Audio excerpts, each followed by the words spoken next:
This is Rachel Winenberg, the helpful art teacher, my YouTube channel, and this is Donna, Gerard, author of this wonderful book, Who's Tougher Than Us? The Realities of Teaching. It's been a long time since we've seen each other. So we worked together at two different schools over the course of our career in different places, different times, different grade levels. So tell us about yourself in general and what brought you to the point of writing this awesome book. Okay, I retired from teaching after 34 years and teaching public school teacher. Public school. And what grades did you teach overall? I taught it all. Most of it was in middle school. I would say that I spent a lot of time in 6th grade and a good amount of time in 7th and 8th, but I've done 5th, I've done basic skills, and I worked at a couple of other schools early on in my career as well. Yeah, when we met, you were doing elementary. Yes, I was. Yeah, I was doing basic skills like with little ones. Yes, I was. Yeah. I was the teacher on a cart back then. Yep, as was I. Yeah. We've all been there. Yeah, it's true. And so how many different schools over the course of your career from beginning to end, not counting student teaching, but actual teaching, have you taught in? 7. Wow. I think that's about the same for me, and over several different school districts for myself as well. So we're not going to reveal the school district and some of this stuff. We're not going to reveal the school district, and it's, since we both taught in several different school districts, it could be anywhere. And a lot of these stories are very relatable to any teacher. Absolutely. Anywhere. Yeah. So the one thing I noticed about this book, tell us about the format of the book. I noticed that it's a lot of like short stories and little different anecdotes from over the years. What brought you to choosing which stories to tell? Well, let me just say that after a lifetime of teaching, teachers sit in the teacher's room or go out after school and they trade stories about, well, what happened today? And we all sit there and said, oh, we should write a book. Well, after I retired, I wrote the book. So I just took what I had learned about teaching. There were student stories, some of them funny, some of them the opposite of funny, different aspects of teachers' life, like the copy machine. We all know about the copy machine. And different things that have gone wrong and things that have gone extraordinarily right beyond our expectations, and things having to do with policies that make a teacher's job harder, and what is fun about teaching. Why, with all the trials and tribulations, day after day, we keep coming back, day after day, year after year. Why does anyone do it? Yeah. For the love of it, and because teaching is so important. I one time had a novice teacher come into my room. It was the end of the day, and she'd had it up to here. I don't remember what it was. It could have been anything. And she's like, it doesn't matter what I do. Nothing matters. I might as well just quit. And I'm like, oh no, you're absolutely wrong. Everything you do matters. And I look at it this way. Any one of us, anybody listening to this, what would happen to you if your education was taken away? Suddenly, you can't read. Yeah. You can't solve problems. If you are an artist, you're a politician, you are anything, just name the profession, there are skills there that let you earn a living, that boost the quality of your life that you got in school from a teacher. Imagine that taken away. Well, we're the ones who are giving that. We're basically welcoming the next generation on board. Yeah, that's a fantastic way so when I was a younger teacher, I got this a lot. People would say to me, "Oh God, she's still so idealistic. Give it a few years." Did you get that when you were a younger teacher, like that? Like, because I'm waiting for those. Like, it hasn't happened yet. I still feel idealistic. And when I read, so your book was a really pleasant surprise because I have read so many teacher interviews, teacher vlogs, teacher articles that are just complaining. And it seems to be like why I left the profession, why teachers aren't being supported. Like there's so much of that out there. The market is saturated with it. And when I read your book, I was kind of expecting more of the same, and that's not what I got. What came through was your love of teaching, how meaningful and important you knew it was. That there was like a joy there, and that you never lost that sense of joy. And I feel like that's unusual, and I want you to maybe talk to that. I am still as idealistic even after I have retired. Yeah. I am still as idealistic as I was on day one. And maybe that goes back to my roots in teaching, in that I became a teacher by accident, totally by accident. I went to college, I studied sociology, I left college. I said, oh, maybe I'll go into publishing. You know, I don't know how I made that leap of logic. Maybe because you love books. Yes, and because I just didn't really have any direction in my life and I didn't know what I was going to do. And I got a job, I got a couple of jobs in publishing, one worse than the other, and I quit, and I was actually selling high-end cleaning products door to door. Yes, I did manage to be a door-to-door salesperson, and I was terrible at it, absolutely terrible. And I needed a job. And the town down the street needed a substitute teacher. It's like, okay. So I went in, it was a Monday afternoon. It was about 3 o'clock, and she calls me and says, we close at 4. Can you be there before then? I'll be there in 20 minutes. So I went in, I filled out, it was very easy back then. None of the... There's no computers, no online, no... Right. There wasn't a background check. There wasn't anything. Just fill out the application, and 5 o'clock the next morning, my phone rings, and there's somebody saying, well, do you want to do this? Do you want to do that? The other thing, I'm like, I'll take the 3rd grade. So I went in there, and I literally stood in that classroom and read stories, and I helped kids with math, and we talked about whatever we did during social studies and science. And I just stood there at the end of the day, and I found it. This is what I want to be when I grow up. Yes. Yeah. This is it.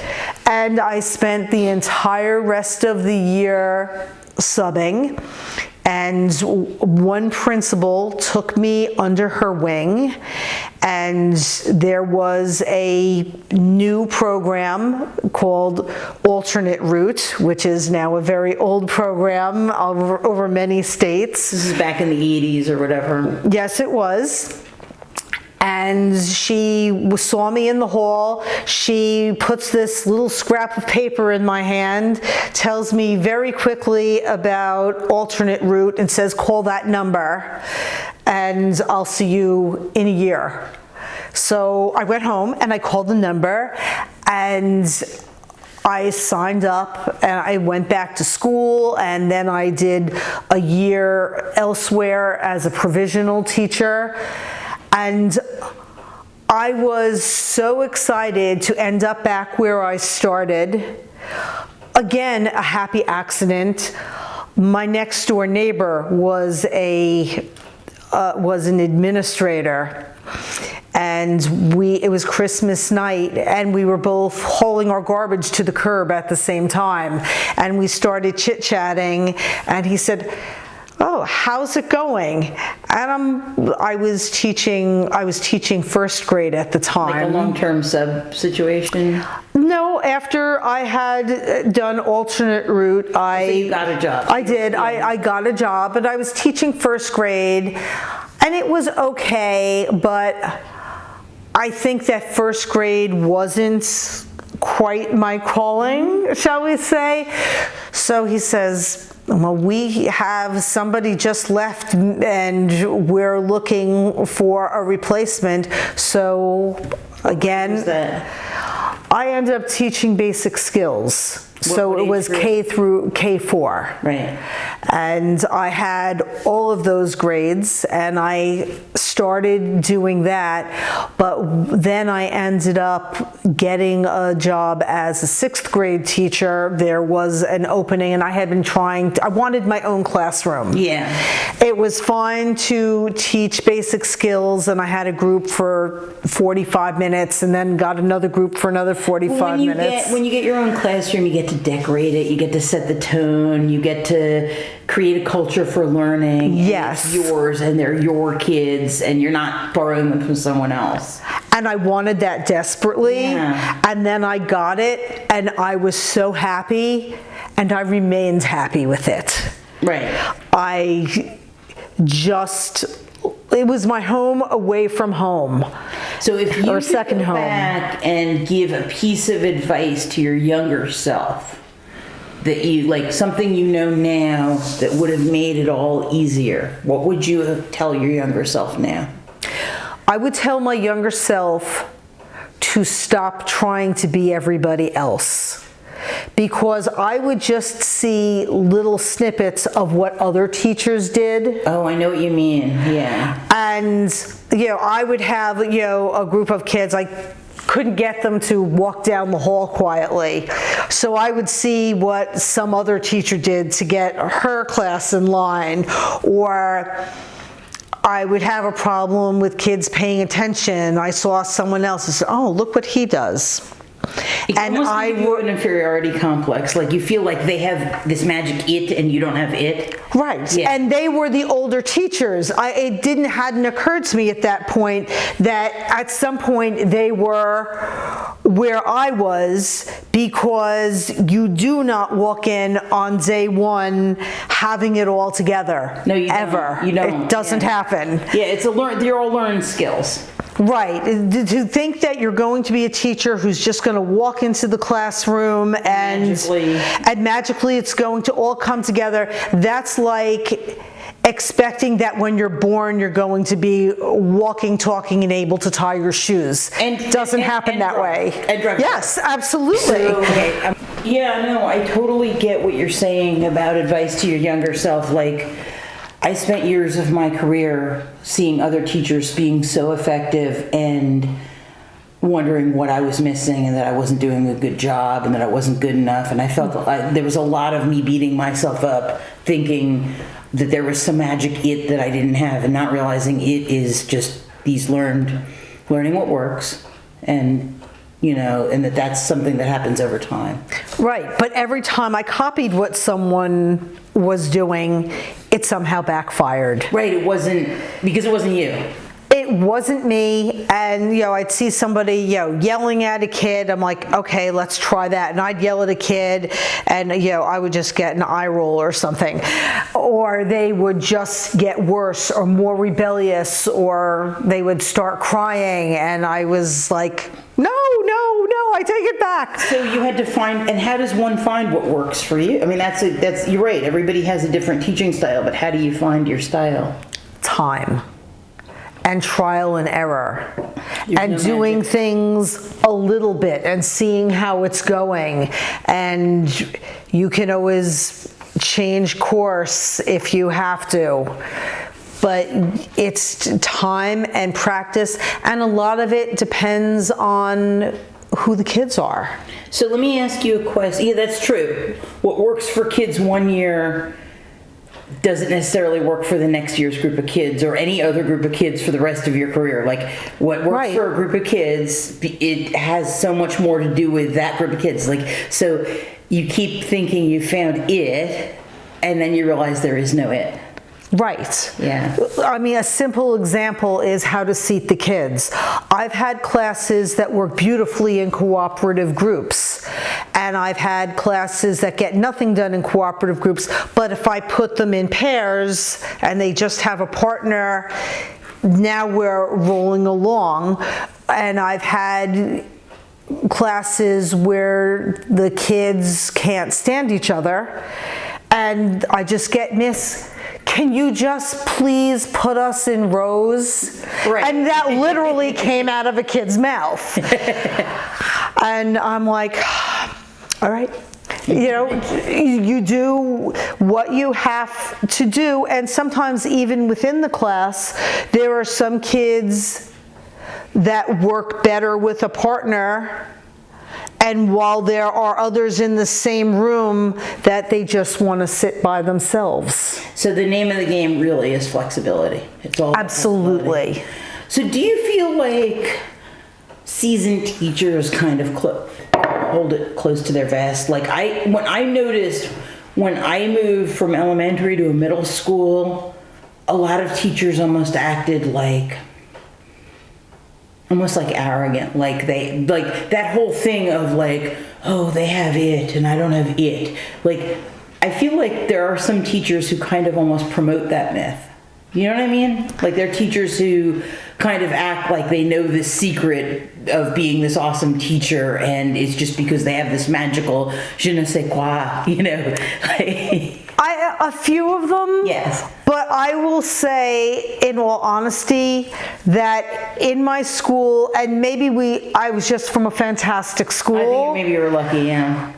I found that teachers were very forthcoming with their problems, and I realized that if I was having, this trouble, I'm having, I don't know, trouble getting the kids to concentrate when I'm teaching math, somebody else is having the same problem. Same problem. Or if you're having a problem with a particular kid, that kid also is probably having problems with other teachers or had problems the previous year. There's people you can go to who maybe connected better with that kid or have advice about that kid. Like that, it's not you, in other words. Right. What I have found is that I have had kids who gave me a real run for my money, but they were okay in other places, and that maybe I was not the best pick of a teacher for that kid. But I've also had kids whose, let's say, their reputation preceded them, and I would find the kid's name on my list, and I'm like, oh no. Because you'd heard all these horrible things. And I'd heard all of these horrible things from everywhere, and that child sits in my classroom, and it's like, I didn't even have to look at them the wrong way from September to June. Right. And there's no rhyme or reason. There's no rhyme or reason. It's just, yeah, exactly. They're fine for you, but they were awful for everybody else. And then vice versa. Yeah, it's true. Because we're people, and people tend to connect to different people, and it's not something that you can bottle and sell. No, it cannot be quantified, but that's how people are in general. So after all these years of teaching with your own classroom, as a classroom teacher, if you were to name all the things that you do, like from before school starts, that you set up to do to maximize, and this is more, I think, in the line of advice for new teachers, to maximize your potential for having success with a group of kids.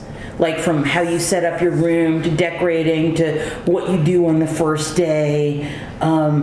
If you could name 5 different things that you do to kind of ensure that you'll have a successful, get off on the right foot school year with the new group of kids coming in? What are the things that you do? What are the things?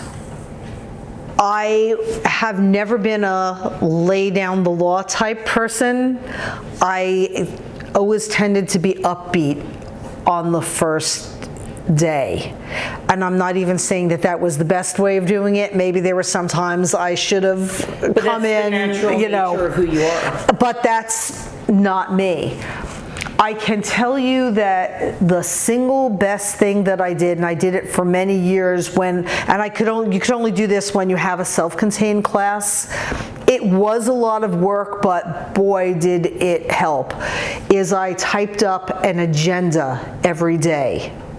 There was a list sitting on their desk every morning. We had clear folders taped to their desk, and they would just slip their agenda in every morning. What to expect from this period to this, from this time to this time, we're going to do math. Yes. Then we're going to put our math books away and we'll do social studies. So you knew exactly what to expect. With the assignments, they knew the page number they were going to do. They knew what their homework was. They had the whole thing. And it also worked to be a great communication device to parents, because their homework every single night was to get their agenda signed. Oh, that's great. So every parent knew exactly what was done during the day. Wow. And what the homework was. And they just knew to sign it every night. So, and I would tell the parents at the first time I saw them, and remind them throughout the year, they'll let them tell you that there's no homework, but ask to see that agenda, because that will be on there. And if a kid is absent, then they know what they missed. they know exactly what they missed, what pages, what work to bring home, or if a kid didn't finish something, they now know what books to bring home, what. Exactly. That's fantastic. So yeah, so there was very little problem with, I forgot my social study, I don't have my social studies book, I didn't know. It's like, no, don't tell me you didn't know. It's right there, I wrote it for you. And That's fantastic. and let me tell you, if the copier was broken and those agendas weren't there, miss, where's the All of a sudden they're agenda? lost. Yeah. Now they want it, because they loved that order of, this is what we're doing, this is the story, this is the page in the math book, and I have 3 things for homework. Okay, so I should have a math worksheet, I need my social studies book, and my notebook. So basically, there was a lot of work for you on the front end, but Yes. you found that on the back end, it actually saved you more in the long run. It absolutely did, because it organized the kids, but it also organized me. And it also established a routine from the very beginning. Absolutely. Gave that kids that sense of safety. They knew what to expect. There was that security of, I know what to expect. I know how much work to do. I know much, like everything is laid out. So school can be overwhelming, let's face it. It can be Right. overwhelming for the teacher, but it can also be overwhelming for the student. And this was something that actually grounded everybody. And it gave them, and there's some people who would disagree, but I felt like I wanted to give them ownership of their time. So if you had a kid who's done with math early, They can go ahead to the next ahead and do their homework. They can go ahead to the next subject. They know Yes. wow, that's fantastic. So if you have somebody, they're really diligent, or they know that they've got soccer practice after school, then they can just be very busy bees and get their homework done. So buy if themselves a chunk of time at the Right, end of the and if day. they wanted to work at lunchtime, if we did science in the morning and there was science homework and they decided they were going to just sit at the table in the cafeteria and do their science homework, then go for it. That's fantastic. So that's a really great technique, and I think that it really kind of structures everything. You talked in the video a little bit about decorating your room, coming in August and decorating your room, and how that made you feel, and making that bulletin board. And could you talk a little bit about how that sort of sets the tone for the... It was a huge job, and I loved it. And every year I would go in August, usually begging the custodians to get in early. You done waxing the floor yet? Yeah. Can I help you? You have to move the stuff in. I'll move it for you. I will help, not a problem. And I can remember one summer we had a vacation booked for the end of August. So I started bugging the custodians very early, because I wanted to go in there, and I would go in for 2 or 3 days to get it done. Yeah. And I wanted to do it ahead of time. Then when I, came back from vacation, I wanted that to be all done. But I always enjoyed putting the bulletin boards up, not actually putting the bulletin boards up. I hated that part, but I like the way it looks. When it's done, and that feeling, that welcoming feeling. Yes, and everything, it's going to be the only time until next August that you're going to go into there and there will be no broken crayons, and the pencils are sharpened, and nothing's falling off the bulletin board. Yeah, I put name tags on the desks, and no one scribbled on them or ripped them or decided to rename them themselves. So I have a question. There was a chapter in the book, and I think we'll probably conclude with this question, just because you and I could talk forever. Yeah. But it had to do with you sitting around and shooting the breeze with a bunch of teachers and looking down at your watch, and it was 5 p.m. and on a Friday. And it was like, the name of the chapter was, "What are we still doing here?" And every time I open social media like Facebook or anything like Instagram, there's all these quotes and stuff about, oh, you don't owe them your personal time, and it's okay to leave by 3. And I could never, like, I would feel so.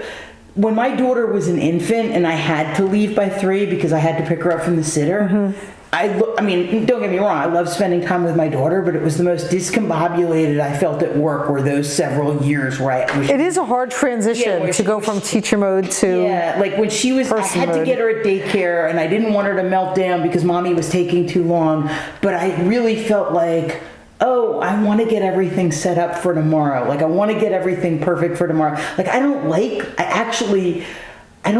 leaving at 3. I like making sure everything's perfect for the next day. And I feel like that's something that's hard to admit in this, like, quiet quitting atmosphere that the world has become. But it doesn't sound to me like, just especially reading that chapter, that you were a teacher that walked right out the door at 3. I never could do that, so... I also tended to stay late. I'm going to qualify it with, until when my kids were in school, I would leave them in daycare and clean up the room and do as much as I could. So I was not grading papers or writing lesson plans on their time. Right. But I had to organize things, and I didn't do anything extra in those days. Me either. I did not show up for the school spelling bee. I didn't coach anything. There were no clubs. I didn't do anything like that. Have to come first, right? Right. Now, when they grew up, then I was able to volunteer sometime, and I enjoyed doing it. And as far as the attitude of, well, you don't have to give any time past 3, I want to say that I completely agree with that. I understand it. But I think I know where the disconnect is. It is one thing for me to say, I want to stay in my classroom and I'm going to clean up this lab and set up tomorrow, and I am going to collaborate with the teacher next door. And then someday I might say, oh, I've got to get out of here right at 3 and I've got a doctor's appointment, yes, whatever. Yeah. and be Or I'm just able to done. go. Yeah. I think the disconnect is when I'm putting in extra time, I am giving that time and it is my time to give. It is a completely different thing when it starts to become expected. Right, because yesterday's favor becomes tomorrow's expectation. You don't want somebody to ask you for a favor and then you do it and then all of a sudden it's this expected thing, like. Right, when Right, teachers yeah. put in extra time, it's a gift, It's and you because don't demand a gift. Right, and it's because they want to, because it makes their lives easier and because it makes teaching the next day easier for them, not because somebody guilted them into it. Right. Yeah. It is the time after dismissal absolutely unequivocally belongs to the teacher to do with whatever they want. Right. But you can't turn around and say, oh, why isn't this person, why is she leaving right at dismissal? No comment needed because it's dismissal. They can do whatever they want. their They want to time, stay, yeah. that's fine. They want to leave, that's fine too. Yeah, no, and that totally makes sense, but I also feel like if I want to stay, I'm not doing anything wrong. I'm doing Right. it because for my sanity, I like to get all set up for the next day. Or sometimes I just need to decompress before I get home and go into home mode and cooking and being with my family. Absolutely. Sometimes you just need to sit in your classroom and sit with whatever happened that day. Right. Yeah. And there should be no guilt way or or the other. And for most people, some days you stay and some days you leave. Sometimes you just need to get out of there and you don't need a reason, you just want to leave. Yes, and that's fine. So are there any, before we end the interview, any last words that you want to, any last parting pieces of wisdom, anything you feel we left out? Just that I would never, if I had to do it all over again, do anything else. I will tell you that at the end of my career, what I consider to be 5 years before I was able to retire, I started searching for what my next act is. I knew I was going to do something else after I retired. And I couldn't find anything. I would read, I was on Indeed, look and see, well, this is a catalog of jobs. Maybe publishing. Let's see, yeah, let's see what's out there. And there just was nothing that I saw that kind of got my heart like this. So it's like teaching is a part of who you are. My husband, on a Friday night, kind of put his finger on it. I'd had a terrible day with a kid that was just driving me out of my mind. He was aggressive towards me and disruptive. He was that kid. Oh, he was that kid times 10.